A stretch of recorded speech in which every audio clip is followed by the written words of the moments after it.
Human beings absolutely follow through on who they believe they are. If you said to me, well, I'm really gonna work hard to stop smoking, but I've been a smoker my whole life and I am a smoker. I know your days are numbered. You're gonna be back smoking cigarettes again, because we all act consistent with who we believe we are. I tell people the strongest force in the whole human personality is this need to stay consistent with how we define ourselves. If you define yourself as somebody who is really conservative, you're not gonna be crazy and act nuts unless you're really drunk or something, and then you can say it's the alcohol, when it's really just you finally getting permission to be yourself. The alcohol is your excuse. If you're a really crazy person, you act crazy, outrageous, playful. You don't act conservative because that's not who you are. Very often people say, well, I can't do that. I'm not that kind of person. And I always say to people, really, when did you define yourself? I mean, really, how many years ago did you come up with what you could and couldn't do in your life? How many years ago? Most people, if they really look at how they're living their life today, it's based on a set of standards, a set of beliefs that they made choices about 10, 20, 30 or more years ago. I mean, very often we made decisions in our youth or very young about what to believe, about what we were capable of, about who we are as a person, and that becomes the glass ceiling, if you will, that controls us. There's a corny metaphor, but it's true. I remember one time I was with my family at the circus, and there was a person there and they had this big giant elephant, and you look at this elephant and they take this little rope, put it around the elephant's neck, and they drive this stake into the ground. And I mean, you look at this and you know that elephant could rip down the entire tent with almost no effort, and yet the elephant doesn't struggle, doesn't try. Why? Because the elephant's conditioned. And they take that elephant and condition the elephant when it's a baby elephant. That's how they train them. When it's a little baby elephant and it doesn't have the power yet, they put a big rope around it and they drive this huge stake in the ground, and the elephant fights and fights and fights. And one day, finally, that elephant decides, I'm not capable of pulling this out. And once that becomes the definition of an identity of anyone, an elephant in this case, they don't even try anymore. It's just who I am, that's how it is, that's just the way it is in my life. I'd like to ask you to take a look at any place you've got a limitation and ask yourself, when did I decide to accept that limitation? And you may not even see it as a limitation, you might see it as just that's who I am. But so often in our lives, we've adapted to be a certain way so that we don't fail or so that people will like us or respect us, but it's not necessarily who we are. Joy comes when you're spontaneous. It's really hard to be truly happy when you're not being yourself. And most of us have no clue who we are. And so a big part of my work, if you've ever been to an event, you know, is to get people to do things spontaneously without thinking, because that's when the real you shows up. That's when the energy comes alive. And when you do that, when you start to connect to your true nature, suddenly there's energy available for you to set a higher standard for what you want in your life. That's what this is really all about. And when I talk about standards, when I talk about, shoulds versus musts, think about your own life. I know there have been areas in your life where some point in time you just shifted and you raised the standard and your life changed. Because whatever people have their identity attached to, they live. We live who we believe we are. That's just how it works. It's just kind of like, I'll give you an example. Look at your physical body. Your physical body today is an absolute reflection of only one thing, not your goals, not your desires, but your standards. The identity you have for yourself. If your standard is you're an athlete, then there's a certain amount of strength, a muscle tone, and energy that's available in your body on a regular basis because that's who you are. And so you do whatever's necessary to maintain that identity. Again, the strongest force in the human personality is this need to stay consistent with how we define ourselves. Because if you don't know who you are, you wouldn't know how to act. Once you lock in on that identity, your brain finds a way to keep you there. If you say, man, I'm overweight, I've always been overweight, I'm big boned, and that's the story you've got, then you're gonna always find a way to get back there. That's your settling point. That's your identity. That's where things lock in. If you see somebody who's in really great shape, you ask them, do you work out? You know the answer. Yes, how often? And they'll tell you 3 times, 4 times, 5 times a week, whatever. In a seminar, I'll ask people, who here works out at least 5 days a week? And I'm stand up. And you look around that room and you know that they work out 5 times a week because you can see their body. You don't just get a result without some kind of action, without some form of ritual. Ritual meaning actions you do consistently. Now, do you think those people that are out there working out 5 days a week, do they have more time than you do? Or I have, or anybody else? Of course not. Is their life less busy? Of course not. It's just a must for them. They must work out that way, and they've made that turn and their life's changed. So I'm not saying you have to work out 5 days a week. I'm just saying whatever you really want, wants don't get met consistently. Standards do. Whatever you identify, this is who I am. And so it's not so much about changing your identity as there's expanding it. You know, deciding that, you know, instead of your goal is to lose 10 pounds, which is not compelling, what if your vision was to get back to my fighting weight? You know, this year, this month, this next 90 days, I'm gonna transform my body. I'm gonna take on a new challenge. I'm gonna find some technique or strategy, there's a million of them, that can reframe myself where I want to feel younger, stronger, more vibrant than ever before. Here's my reasons, because I want the energy to really make my life work. Because it's tough out there and I want to be stronger than I've ever been before. I want to go in front of the mirror and if I'm naked, not, you know, want to laugh. I want to look there and take a good look and go, yeah, I'm proud of whatever I see there. Whatever it takes, something's gonna make you laugh, smile, something's gonna tease yourself, but something's gonna move you to another level. If you identify yourself in a new way and you own that every day, and that becomes the standard of how you live, you'll find the way to make that standard real. Money's the same way. Think about it, it doesn't matter what's happening, quote unquote, in the marketplace. People that make money find a way to make money no matter what, don't they? I mean, most people's standard is to pay their bills. So that's what most people find a way to do, even when economic times get tough. Most people, if that's their absolute standard, they find a way. Some people's standard is pay their bills most of the time. And so most of the time they do. Some people's standard is not just to pay their bills, but to take care of their family and maybe even some of their friends. And they find a way. In fact, you know, some people may be in a family where they don't have enough money. They barely have money to pay their bills. They work their guts out. And then somebody, their mother, their father, somebody else, their sister gets ill, and there's not enough money to take care of it. Nobody else has money in the family. They don't either, but they find a way to get that money to take care of their mother or father, don't they? And pay their bills. They never could do it before. Why? The situation made them raise their own standard. And not everybody does that. Somebody else in the family might have money and still not take care of their mother. It all comes down to the inner game, my friends. Changing your life is a change in the inner game. The outside world you can't control, but you have absolute control over this one if you learn the dynamics of what shapes you. And identity is one of those simple, clear, fundamental basics that if you start to shift it, everything else will shift in your life as well. Some people, by the way, have to have more than enough money to do what they want, when they want, where they want, with whomever they want, contribute the way they want. And if that's their must, they find a way. I know that sounds overly simplistic, but it's true. You know, somebody once said you can take all the money in the world out of the hands of everybody, out of all the wealthy people in the world who are really successful, give it to other people. It wouldn't take too long, those people would have it back in their hands. It's not because they're manipulative, it's because they have a standard. Some are manipulative, don't get me wrong, but they got a standard of what they're gonna find a way to make happen. I'm just simply saying to you, take those 3 magic words and live them. Raise your standard. And if you really wanna do it, then I'll tell you the most important secret. Have you ever done this? Have you ever told yourself you're raising your standard? Okay, I'm gonna go make this happen. I'm gonna go make this much money. I'm gonna transform my kids. I'm gonna create the ultimate relationship in my life. I'm gonna transform my body, whatever it is. And then you don't have strong enough reasons and you don't use it. You don't follow through. It's because you didn't back up your standards with what makes those standards real, and that's rituals. Rituals are where the power is. Whenever we do our Robbins results coaching, and we say Robbins equals results, the way we get results with people, it's the same way if you listen to my Ultimate Edge program, or back in the old days, Personal Power, or if you went to one of my seminars. You know what I do is I take these huge challenges you got and we break them down into little bite-sized steps. Little things you do each day that after you do them, you get so much momentum that it's easy to succeed. You're not overwhelmed. You have these victory day after day after day on little things. If you went through Ultimate Edge, I'm sure you learned about the hour of power, or the 15 minutes to be able to be fulfilled, or 30 minutes to thrive, where you literally just condition your body and emotion with a couple little rituals. So it doesn't matter what's going on in your world, you feel that strength, and it's not fake, it's not some pump up, it's coming from inside you, and it works. Rituals define us. See, all the results in your life are coming from your rituals. They start with a standard and then have rituals that follow it up. Like, for example, if you are where you want to be physically, you have very different rituals than if you're not where you want to be physically. If you're overweight, you and I both know you got a different ritual than if you're physically fit. Completely different.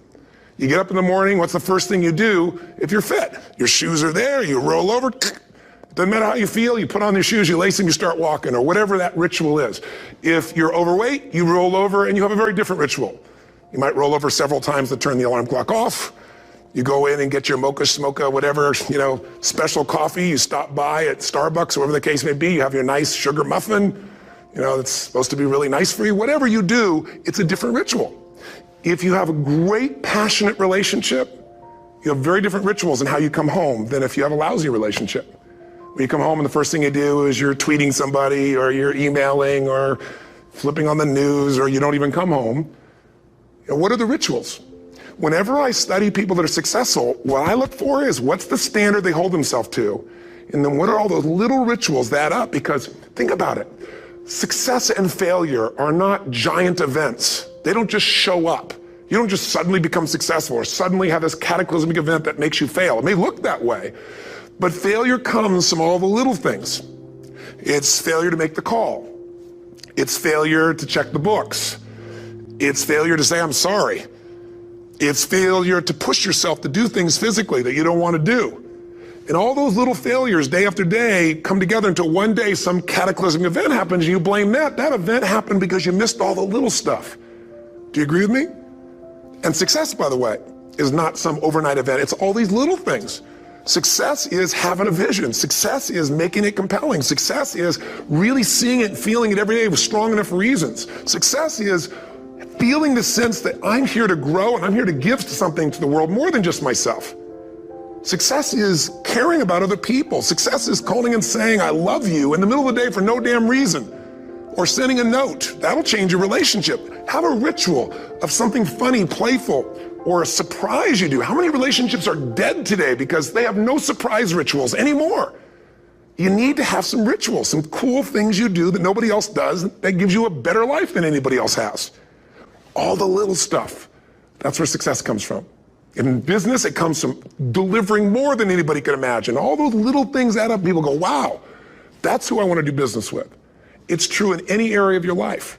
So if you look at somebody who's really successful and you think, wow, they're so amazing, they're such a genius, you got to dig underneath and you got to remember something. People are rewarded in public for what they've practiced for years in private. Myself and my business people say, how do you get up and speak and you have no notes and you go for 3 days and nights and the room is like, everybody's wired and it's incredible. It's like a rock concert. How do you do that? How do you have that confidence? Oh, it's not confidence, it's experience now. But I did so much behind the scenes and I still do to make things right. How many people would know that since the time I was 17 years old, before I walk out on stage, still do to this day, wouldn't need to do it, but I still do it, I never walk out there without being in an absolute peak state of mind. There are days my back is hurting, my throat is hurting, or I may have had a challenge, or my father passed away, and I've still got to deliver for these people because my standard is give my all every time. Every event has to be better. Talk to anybody who's been to our events for 5, 10 years, some of our trainers, and I'll say, I don't know how he does it. He always finds a way to make it better. That's not an ego thing. That's a standard in me. I have to find the way. And my ritual, though, is I prepare, I think, I gather new information, I figure out how to put something across better. What do people need? I spend time with our customers. I see what's going on. And before I get on stage each time, I have this little ritual to put myself in a state of mind. And I did it starting like 17 years old. I started doing it. I'd say, I now command my subconscious mind. And I say this out loud several times, this little phrase, set of phrases, as an incantation to kind of condition my mind and body. And I'd say, I now command my subconscious mind to direct me in helping as many people as possible today by giving me the strength and the emotion and the humor and the brevity, whatever it takes to show this person and help this person change their life now. And I started that with a person when I worked with people one-on-one, and I would do that for 45 minutes driving in my Volkswagen to go serve and coach somebody for the first time. Now I don't say that person, I say these people, and I can go out in a room of 10,000 people and deliver for 50 hours, and I do it every time I come back on stage. It's a ritual to go into peak state. Peak states don't just show up, they don't interrupt you. Great ideas don't interrupt you, you gotta pursue them.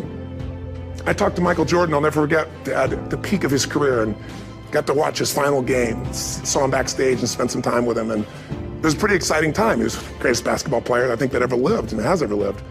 And I asked him, I said, what sets you apart, Michael? What is it? And is it God-given talent, ability, skill? What is it? And he said, Tony, he said, I can shoot you straight, and it's not, me trying to act humble. He goes, I have a lot of talent, a lot of God-given talent, a lot of skill. I've worked really hard. But he said, really? It's my standards. He said, every day I demand more from myself than anybody else could humanly expect. I'm not competing with somebody else. I'm competing with what I'm capable of. Magic formula. Because most of us lower our standards. Why? Because who you spend time with, my friends, is who you become. One of the biggest reasons I started going to seminars when I was like 17 is I had nobody around me as a great role model. I could read about somebody, but being around people, being in that environment was very different. Finding a way to go to work with someone who lived that standard of life was very different. You get around people with low standards and you compete with it. You don't need to compete with it. It's like, okay. I mean, remember Jerry Springer? I don't know if he's still in the air, but I remember he used to get people on the show and I thought, where would he find these people? And why would people watch? I'll tell you why they watch. They watch these people and go, my life's still pretty darn good compared to that person. Look at them. You don't have to change your life. All you have to do is find somebody with a lower standard and you'll feel good about yourself. But if you feel that good feeling, it's an illusion. The only thing that's going to make you happy, my friend, and this year or any other, is to step up. It's to raise the standard. It's to discover what you're capable of and feel that incredible power of pushing through whatever's holding you back and get to the other side of more of your true self. That's what this game's all about. And look at the best of the world in anything. Tiger Woods, what's his vision? To win golf tournaments? No, to be the best that ever lived. That's his goal. That's his vision. But here's what's interesting. He backs it up with rituals. If you just have a vision and you don't have the rituals, stop lying to yourself. His rituals are, he started doing things nobody did before. He went and started lifting weights. Golfers lifting weights? No way. He went out and he changed his swing when he was the best in the world because he realized in order to be the best that ever lived, he's gonna have to change his swing. If you know anything about golf, you don't change your swing when you're the best. And he went and retrained himself because he has different rituals than other golfers. Now many people are modeling his rituals to get better. It's amazing. You know, you look at somebody like Michael Phelps, the 2008 swimmer, won 7, only 2 people, I think, in history, if I remember correctly, that have gotten 7 gold medals in one session. And here's a guy, he's got number 6 under his belt, and he's exhausted, and he's going in for that final swim. I'm sure you remember. And how does the guy win? By 1/100th of a second. Do you think that was some massive skill that got him over the top? Or was it a standard that says, this is who I am. I am the champion. And no one is taking this from me. And somehow in those final milliseconds, 100th of a second, he pushed himself just beyond his competitor. But you know about Michael Phelps? What allowed him to be able to push beyond that moment is his rituals. Go study the guy.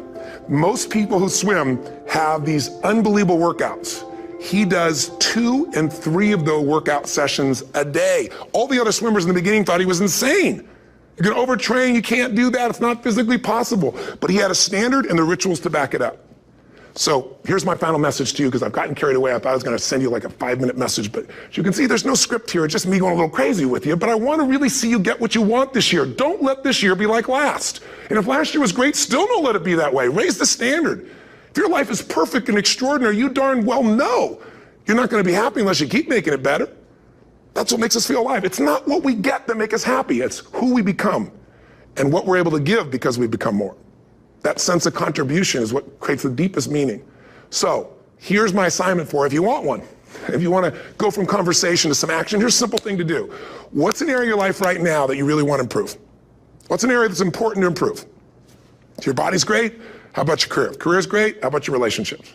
Intimate one especially, or your kids. Or your relationship with your creator, your spiritual side of your life? Or is it your finances? Figure an area that really matters. Decide on that area. Number 1, write down what your life is like in that area right now as specifically as possible. So you might say, well, I'm 13.5 pounds overweight, whatever the weight is, whatever the situation is, or my body fat's like this, or I wake up exhausted in the morning, and you write the truth of where you are right now. So you're real clear. Or I'm not in a relationship. I say I want a relationship, but I'm not in one, and I don't seem to find them. All the good ones seem to be gone is my belief. And I really do want one, but I don't have it. Whatever your definition. Or I'm in a relationship, and God, I wish I wasn't in a relationship.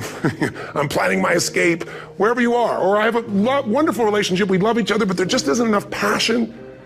Just write the truth of where you are. The area you want to change, but write how it is. And then the second step is, this is where you got to be really honest with yourself. What are the rituals that have put me there? Because whatever results you're getting, even if you don't like the results, there's some rituals that are keeping you in that place.